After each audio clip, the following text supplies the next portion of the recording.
পাঠ করব প্রিয় কবি মহাদেব সাহার লেখা বর্ষার কবিতা, প্রেমের কবিতা।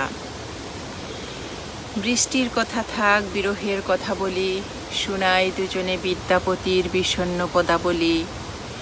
বর্ষার কথা থাক, বকুলের কথা বলি, ঝরা বকুলি ভরে রাখি এই প্রশস্ত অঞ্জলি।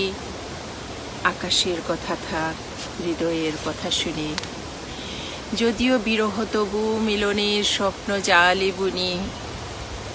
অশ্রুর কথা থাক, আবেগের কথা শুনি, সহস্র রাত কেটে যাক দূর আকাশের তারাগুনি।